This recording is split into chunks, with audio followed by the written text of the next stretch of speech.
La vie est un combat spirituel. La vie est un combat contre nous-mêmes d'abord, contre nos tendances mauvaises, contre nos vices, contre nos tentations, contre l'attrait du monde qui nous détourne de Dieu. En un mot, la vie est un combat contre les 3 concupiscences dont parle saint Jean. La convoitise de la chair, la convoitise des yeux et l'orgueil de ce monde. Mais le combat spirituel du chrétien, nous a prévenu saint Paul, est avant tout une lutte contre les esprits du mal qui sont dans les régions célestes, dans l'épître aux Éphésiens. C'est-à-dire contre les démons qui rôdent dans le monde pour perdre les âmes. Or, dans cette lutte contre les puissances de ténèbres qui s'acharnent contre notre salut, nous avons notre héros. Notre héros, c'est celui qui a déjà vaincu Lucifer. Il est le prince de la milice angélique qui a terrassé le démon, comme en témoigne le livre de l'Apocalypse, qui raconte ceci. Il s'engagea un combat dans le ciel. Michael et ses anges combattirent contre le dragon. Le dragon combattit, ainsi que ses anges, mais ils n'eurent pas le dessus, et leur place ne se trouva plus dans le ciel. C'est donc l'archange Saint Michel qui a vaincu le diable. Son nom en hébreu, Michael, signifie « qui est comme Dieu » quis ut Deus, puisque c'est par cette question qu'il a rejeté en enfer pour l'éternité Lucifer qui s'était dressé contre Dieu. Qui est comme Dieu demande saint Michel. Car précisément, nul n'est comme Dieu, pas même le plus beau et le plus intelligent des anges. Dieu est l'être même, la perfection même, le bien, le vrai, l'un totalement transcendant. Tous les autres êtres sont seulement des créatures qui reçoivent de Dieu leur perfection et leur bonté, aussi grande soit-elle. Le péché de Lucifer, d'ailleurs, nous en avions déjà parlé, a été de s'attribuer à lui-même ces qualités qu'il devait en fait à Dieu. La réponse de Saint Michel Archange, fut donc de le remettre à sa place en lui manifestant son orgueil insensé. Nul n'est comme Dieu. Et personne ne peut donc prétendre se faire la source de ses propres perfections. C'est donc finalement aussi à nous-mêmes que Saint Michel s'adresse, en nous demandant qui est comme Dieu. Qui oserait se prétendre l'égal de Dieu?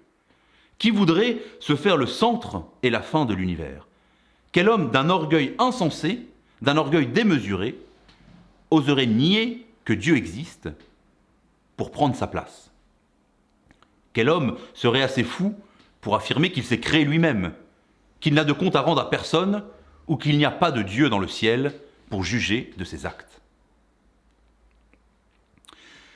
Voilà donc le combat que l'archange Saint Michel a mené contre Lucifer. Non pas une guerre nucléaire ou un combat de sabre laser, comme la science-fiction pourrait se le représenter, mais un combat spirituel. Le combat du bien contre le mal. Le combat de la justice divine contre l'injustice du péché et de l'orgueil. Ce que nous enseigne Saint Michel au cœur de ce combat angélique, c'est finalement la victoire de l'humilité sur l'orgueil. La victoire de la vérité sur le mensonge. La victoire finale du bien sur le mal. Il nous enseigne que malgré les apparences parfois trompeuses, car le démon est maître du mensonge, c'est toujours celui qui est dans le camp de Dieu qui sort vainqueur.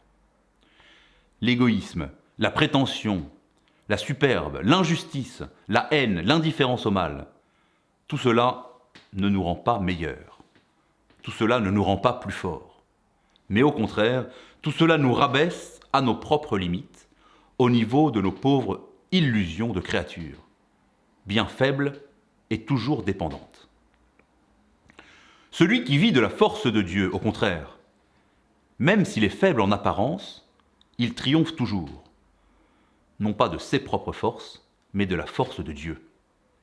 Car nul n'est si puissant que Dieu, nul n'est comme Dieu.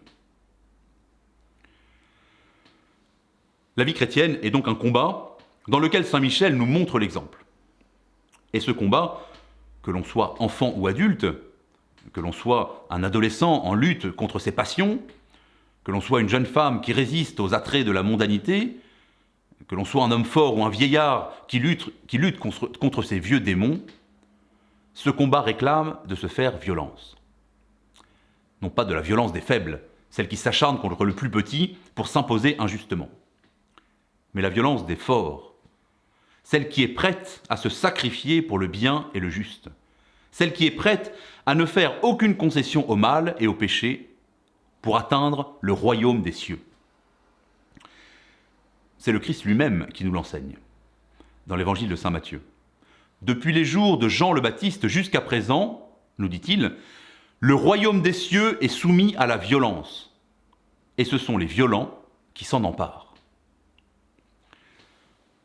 Le chrétien n'est donc ni un tiède, ni un faible, et encore moins un lâche.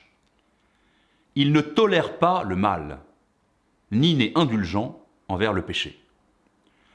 Bien sûr, le chrétien regarde avec miséricorde, comme Jésus-Christ lui-même, l'homme qui a péché, car il se sait lui-même pécheur, et parce que l'amour chrétien veut le bien de tous les hommes.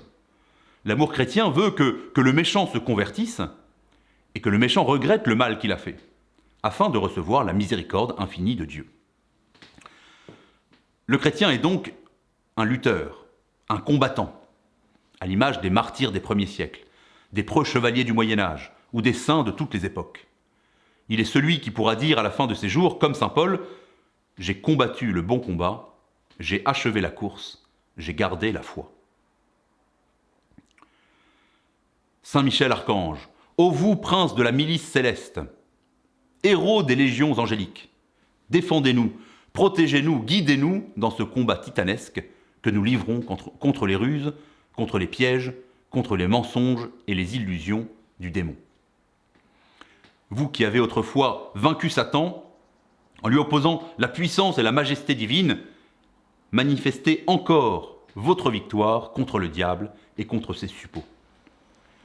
Repoussez-les définitivement vers l'enfer, afin que nous puissions vivre librement et avancer ainsi sans embûche vers le royaume de Dieu, vers la victoire éternelle.